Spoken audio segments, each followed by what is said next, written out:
I'm making a video on the rally. Any chance I could ask you some questions? Sure. So you're out here for the Yang rally. I see you have a sign over here. It says Yang Gang. Can you tell me a little bit more about why you're an Andrew Yang supporter? Yes, I'm an Andrew Yang supporter because I believe in universal basic income, and I believe that the government should be helping people survive in this world more than they are now. Yeah. So I know we already have some government programs. Do you think we should strip those away and just do UBI, or kind of have them work side and side together? I feel like this is an addition to those programs. This is something that is going to be more beneficial to all Americans, where those are things that are very seclusionary and that only a few groups of Americans can access them. Yeah. So I know Andrew Yang's kind of like an outsider candidate. He's never done anything. He's never worked in government in the past. Who have you supported in the past that you think is similar to him, and how'd you become an Andrew Yang supporter? Where are you hopping off? What train are you hopping off on to get on the Yang train? So last year I was supporting Bernie Sanders, who has been called a political outsider because he runs as an independent. It feels like he's been a senator for decades now. Right, yeah. As an independent.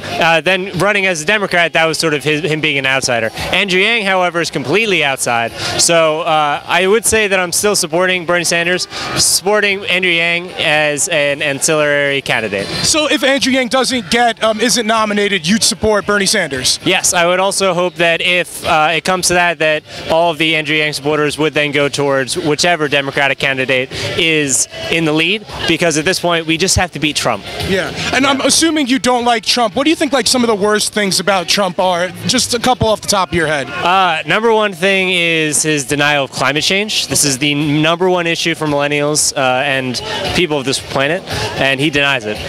The second is his outright refusal to do anything about income inequality. As a member of the billionaire class, it would not benefit him, so he's not going to do it. He said he did tax cuts that supposedly helped the middle class. Are you buying any of that?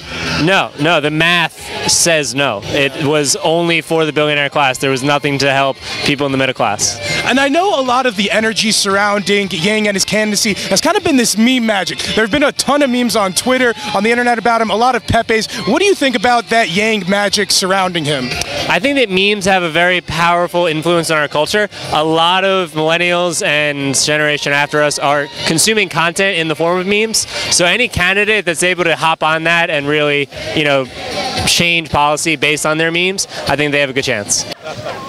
So we're out here at Washington Square Park for the first Yang rally in New York City. Could you tell me a little bit more about why you're out here? I have the $1,000 Andrew Yang bill over here. There are many reasons. I think the main thing about Andrew Yang is I feel like the way that he speaks, the way that he the way that he conducts himself, the policies that he has in mind, and kind of he makes his decisions based on facts, right? It's not like any sort of like pandering to anyone on the right or left. No, like not too much identity politics, that sort of stuff. He gets right to the meat of the issue.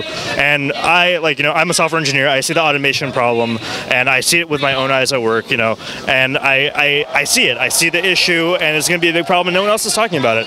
I'm also a big proponent of the land value tax, and I think historically the universal basic income and land value tax have always been together. So like affordable housing is a huge issue for me, and I think he's one of the only people who has the forward-thinking personality to actually make changes and implement actual radical policies. Right. I had a couple of questions on the things you said. So we've had large-scale automations in the agricultural revolution. We've had an industrial revolution. Jobs have gone away, and they've popped up in other areas. This isn't the first time where we'll see a lot of jobs in one sector go away. Why is this time going to be different?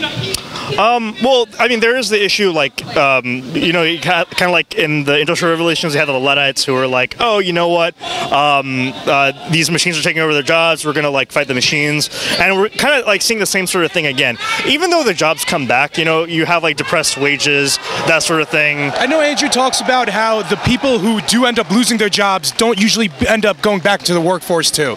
So that's one of the big things. When people lose their jobs, it's not like most of them are going to get retrained. If you're a truck driver, a 50-year-old truck driver, you're probably not going to get. Yeah, exactly.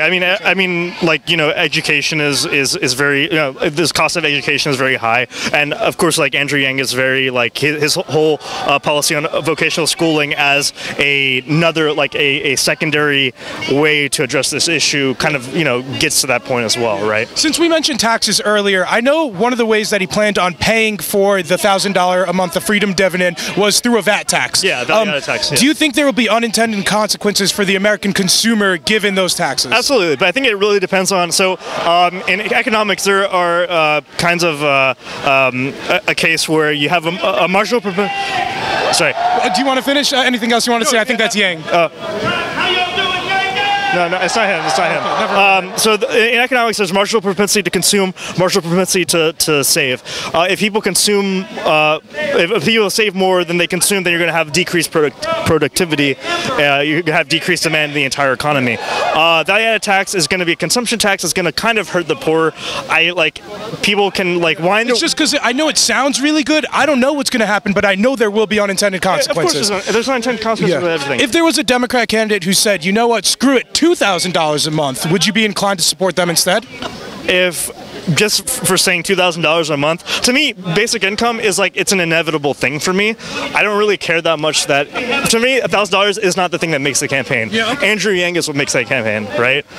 Someone can say Bernie Sanders has a job guarantee, which is effectively another kind of way of it's a government handout. Another government handout, but job guarantee I find has even worse issues that than basic income has been a thing for. It's not a new idea, right? Basic income has been around 200 years. We have it already in the form of Social Security, if you'd like to think about it like that. Yeah, but even before then, Adam Smith, David Ricardo, classical economists. Not a new idea. No, it's not a new idea. So we're out here today at Washington Square Park for an Andrew Yang rally. Right. Could you tell me a little bit more about what it means for you to support Andrew Yang and why you're out here? Yeah, so Yang is a person that has multiple coalitions by his side. He has libertarians, conservatives, progressives, all into one batch. So for someone like me, I consider myself a center libertarian kind of guy.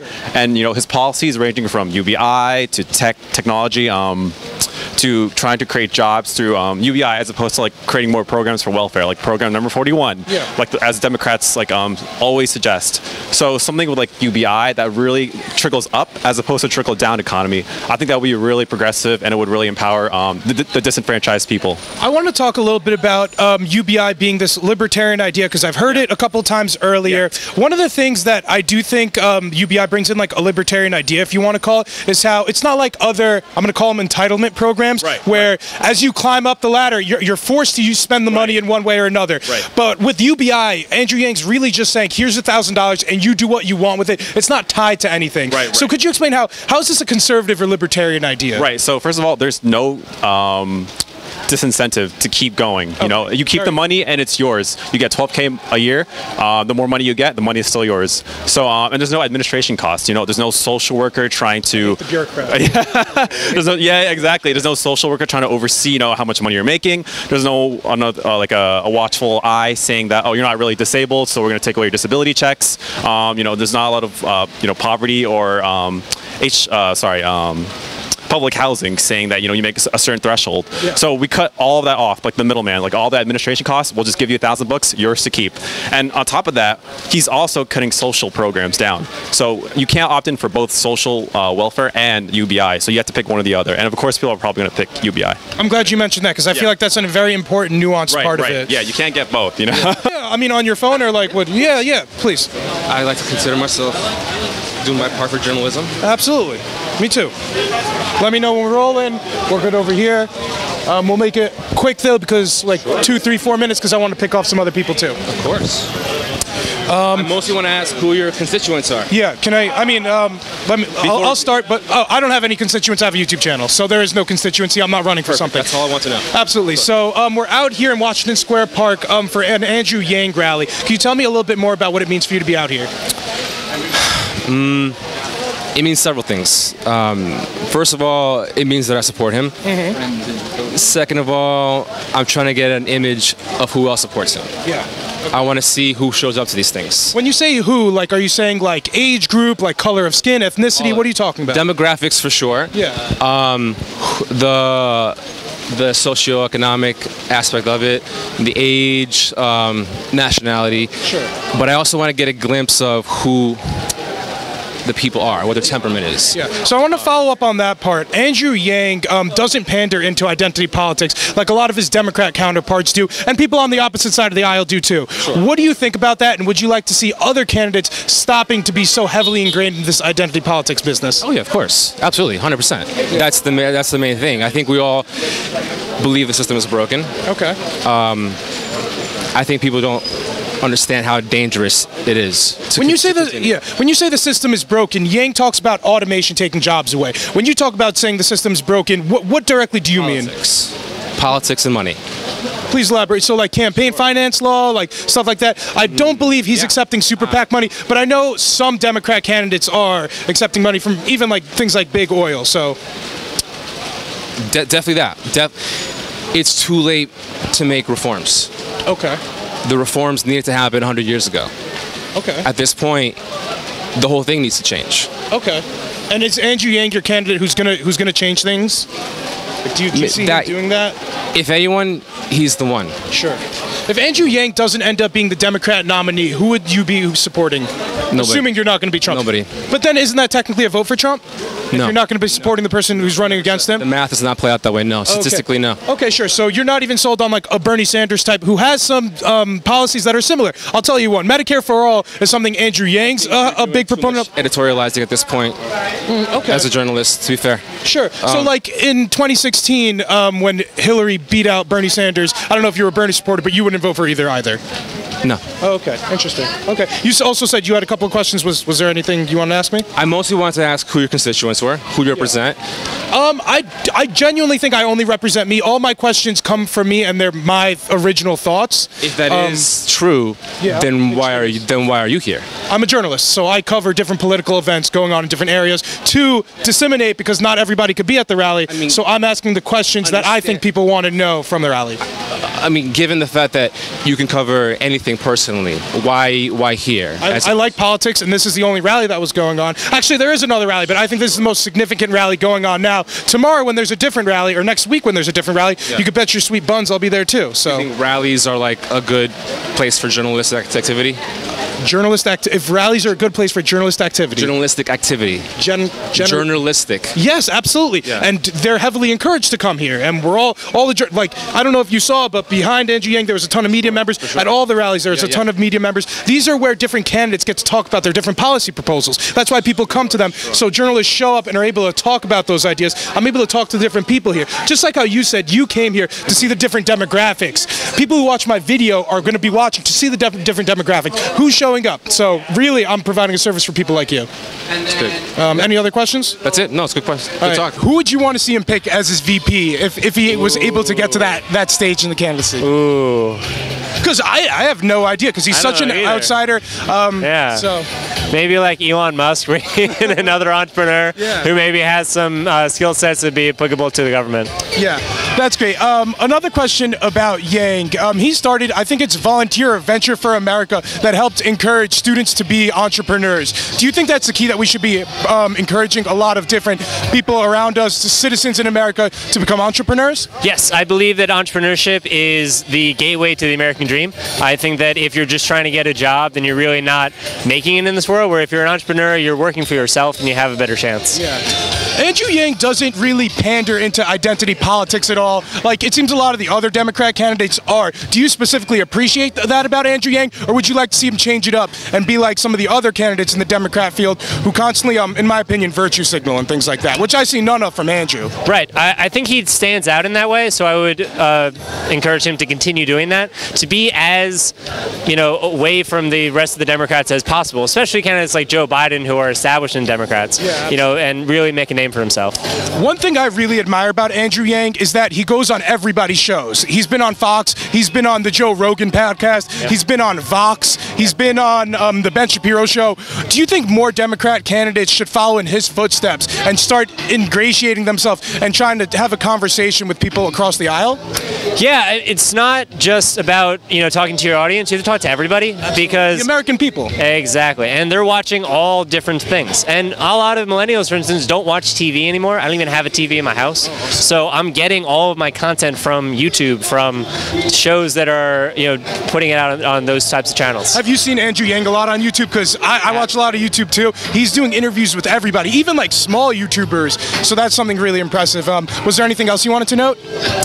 I really like the fact that he has this slogan that says that he's the opposite of Donald Trump because he's an Asian man that likes math, which is true because Donald Trump doesn't factor in science or any reason into his policies, whereas I think that Andrew Yang would do that if he was elected president. He would really take into account the scientific approaches of today and really have a science-based policies. Absolutely. Thank you so much for your time, You're welcome, sir. yeah. Thank you so If Yang didn't end up being the eventual nominee of the Democrats, who do you think you'd end up supporting?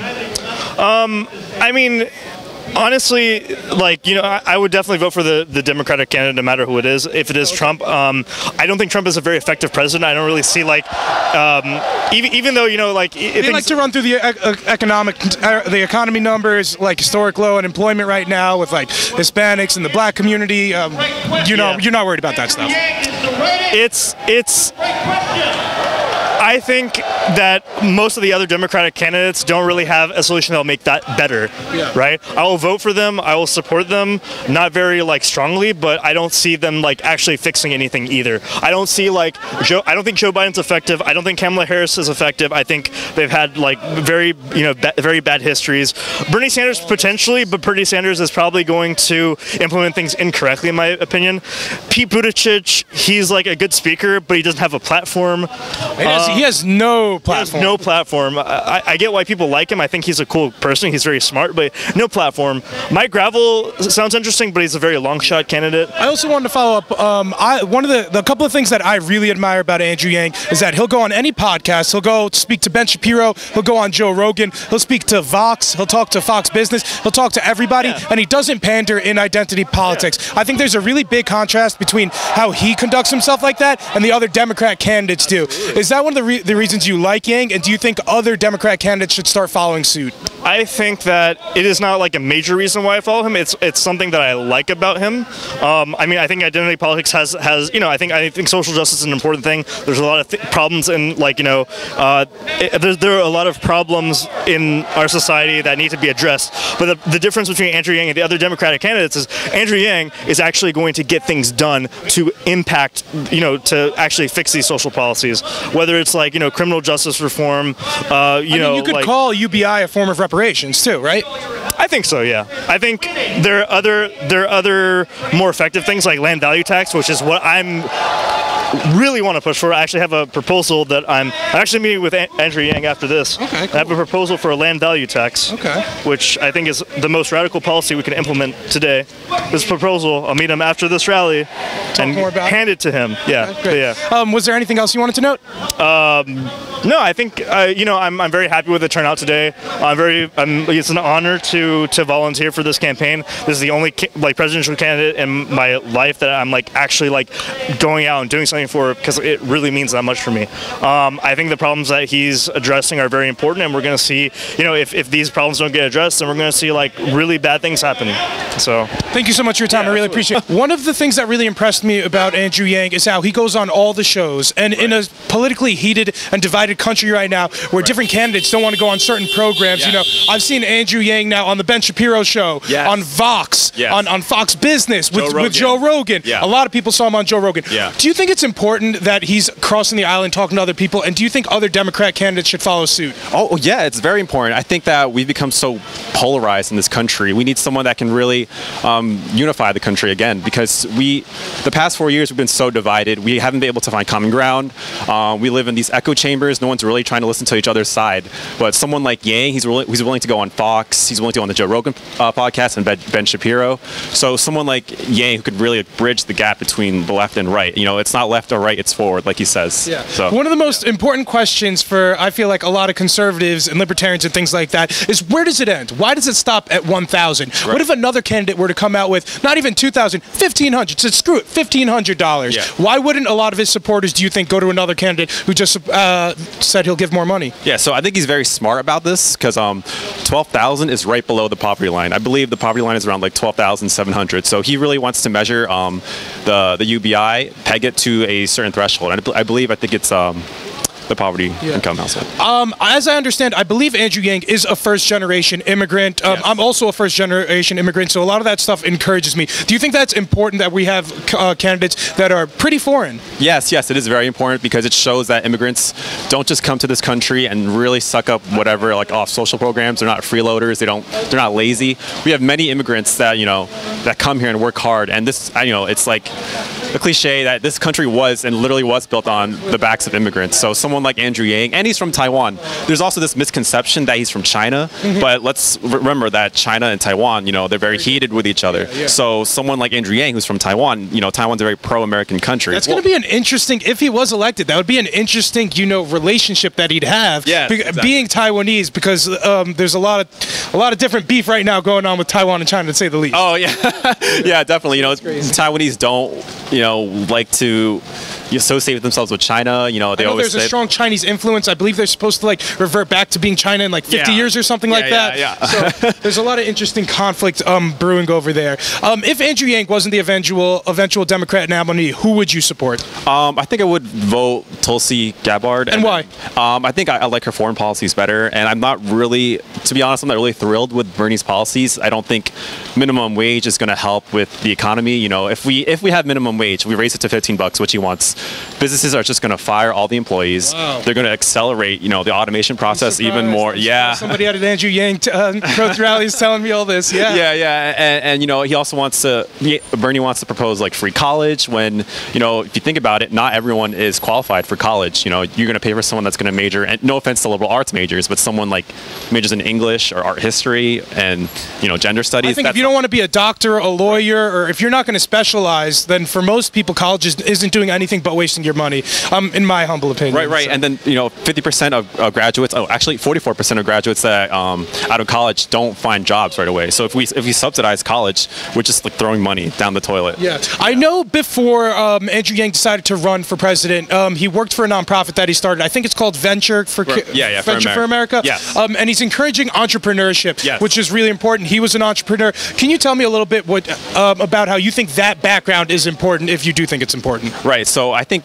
a lot of people in government don't really have that business experience. They don't really create jobs. Yeah, exactly. You don't really see the lucrativeness behind entrepreneurship. It's very bureaucratic, law after law and authority after authority. We need to get this word up. We need this permission. So someone with a business background who really knows the numbers and how business operates, I think it's very important. I'm surprised how sharp he is. Whenever he talks about UBI and the truckers on all the different podcasts and shows, he knows his numbers. He got them down to a T. Yeah, that's really impressive. Yeah, math. That's his. Yeah, I haven't talked about that. What do you think of the significance of math? And it's almost become a campaign slogan of his with everybody wearing signs and different hats that say math on it. What does it mean for the campaign? Well, he's Asian and he likes math. Make America think harder. So. Oh, yeah. Is that his, or did you just come up with that? No, that's his thing. Yeah. So I think with math, it's very data driven, and what drives our decisions in today's economy? Data. So it's not feelings, it's facts, and data is nothing but facts. So Yang really has facts as his fundamental framework. Absolutely. Was there anything else you wanted to note? I want to say thank you for giving me this opportunity. Thank you so much for your time. I really appreciate it, sir. Have a good one. I see you're out here. You have a hat that says math. You have a sign here that says Andrew Yang for president. Can you tell me a little bit more about why you support Andrew Yang and why you're out here tonight?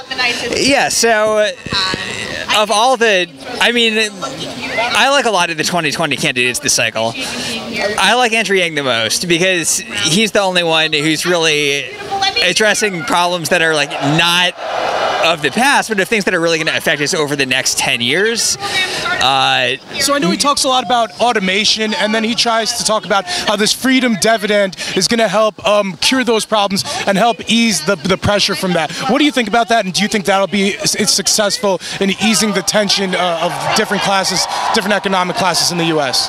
Yeah, I think it'll absolutely be successful, and that's one of the main reasons why I support him, because it is going to be a big problem. We're going to see... look, like almost there's like 30 million people whose jobs are directly connected to the trucking industry, like either truck drivers or people who work in all of the small towns all across the country. Workers, buses, any sort of transportation, absolutely. Exactly, and those jobs, like it's not 20 or 30 years, like it will be during the presidency of the next person we elect, and he's the only one who's really addressing that issue. And you know, that's not the only issue, like climate change, like there's like a lot of issues. I want to follow up on that point, though. We've had different agricultural revolutions, industrial revolutions, where technology's wiped away a ton of jobs, but they've popped up in other areas. Why do you think this case will be different than times in the past? So fundamentally, I don't think it'll be different. I think jobs will come back. However, if you look at the previous times when that's happened, like there have been times of great social instability, like lots of deaths, lots of violence, and I mean already we've seen suicides overtake deaths from car accidents. You know, well, I guess suicides and opiate deaths, which are largely deaths of despair. So, and if we don't, and this is just at the very beginning, like if we don't address these problems, like that, it's going to get much worse before it gets better, frankly. Compared to his Democratic colleagues also running for the presidency, it seems like he doesn't virtue signal and go into identity politics as much as the other candidates. Do you appreciate that about Yang? Do you want to see less of that from the other Democrat candidates? Yes, I do, and I definitely appreciate that. I'm not necessarily against identity politics per se, but like I think it's better as like an activism tactic than as like a political platform for like a presidential candidate. Yeah, I wouldn't say divisive per se, but like though it is, but like I asked the question because it seems like a lot of candidates nowadays aren't genuine. The other day I was at a Bill de Blasio rally for the Green New Deal. I know Andrew Yang's probably a bigger supporter of like Green New Deal proponents, but he's not having a Green New Deal rally while Bill de Blasio, who plans to run for president, is. So that's why I bring up that question. I wanted to follow up on that though. If Andrew Yang didn't end up being the candidate from the Democrat Party, who would you be supporting? Tulsi, Bernie. I'm pretty solidly in the progressive camp, but I also like Andrew Yang. I mean, who draws support from progressive, but also from conservatives, libertarians, independents. Interesting. I mean, a libertarian? Why would a libertarian support Andrew Yang? So universal basic income actually was first proposed by the libertarians, like Milton Friedman and some of the people before him. I mean, the idea of universal income is like very old. Like actually, one of the first laws passed by Congress was not universal income per se, but like income redistribution. Do you consider Social Security a form of like universal basic income? A form, yes. I don't. I think universal, like real universal basic income for everyone over 18 is like a much better form. Yeah, absolutely. I mean, a lot of the money we spend on social programs just goes to administering them, and by giving bureaucrats are the worst. Right. It's like a huge. It's like 30-40%. So by just giving everyone $1,000, no questions asked, it actually frees up a lot of money that's just being wasted in like trying to adjudicate like who deserves what. Yeah. So if another Democrat candidate decided to say, you know what, universal basic income, but $2,000 instead, do you think he'd be able to steal a lot of Andrew Yang's support? Would you be more likely to vote for somebody who said, let's give people $2,000 instead of $1,000? No, I mean, ultimately, like I'm looking for someone who has good policy ideas and the ability to deliver on them. I mean, we've seen Pete Buttigieg like kind of. I don't think he has one policy. No, he doesn't. He's Pete Buttigieg. Andrew Yang has a whole page full of all of his policies. Right, he's got over 100. No, he's been floating the idea of UBI, kind of like testing the water. He's been testing the waters on some of Yang's policies, but like to me, that's not authentic. I mean, what attracts me to Yang isn't necessarily like that he has like a great resume, but he's clearly done his homework to figure out like what are the problems with America today, and like without being like firmly grounded in that, I mean, like if you don't agree with what's wrong with the country, then like what else really matters? You know. I know he also benefits from that being an outsider. Similar to Trump, Bernie wasn't really an outsider because he was actually a senator for some time. But I think that's also one of the reasons that there's been a lot of meme magic around Andrew Yang's candidacy. I spent a lot of time on the internet and I see a ton of Yang memes, a lot of different Pepes and things like that. What do you think that plays any role in Andrew Yang's run for the presidency? In terms of him being an outsider, or in terms of the memes? Is it better or worse for his candidacy to have all this meme magic around him? I know some different liberal publications are talking about white nationalists behind it. So do you think it's a good thing or a bad thing to have that meme magic? I mean, ultimately, I think it will be a good thing. I think where it really comes from is like he has a lot of supporters who spend a lot of time on the internet because it's a young campaign that overlaps with the alt-right, who also spend a lot of time on the internet because they're kind of marginalized in society. So do you think Andrew Yang has a lot of alt-right supporters? I don't think I actually don't think he has a lot. I think his policy. I mean, I think a lot of the alt-right is like, frankly, a little bit. More white truckers, because I mean, a lot of truckers are older white men. Right. Well, I mean, they're like a lot of people who suffer from the opioid crisis are old white men, and Andrew Yang constantly talks about that. So exactly, and I think that's what it is. I mean, there's a lot of problems in the country. Andrew Yang addresses those problems, and a lot of those problems do address people who favor the alt-right. So that, to the extent that he can solve those problems and bring people back from supporting more hateful solutions, I think that's a good thing. Was there anything else you wanted to note? No, I mean, that's pretty much it. All right, thank you so much, Tom, for your time, sir. I hope the questions weren't too hard. No. Hey, everybody, thank you guys so much for tuning into another episode. I wanted to pose a question back to you. What did you think about the interviews I was able to have? Let me know down in the comments. If this is your first time here, guys, please be sure to like, comment, and subscribe. Until next time, stay barely informed.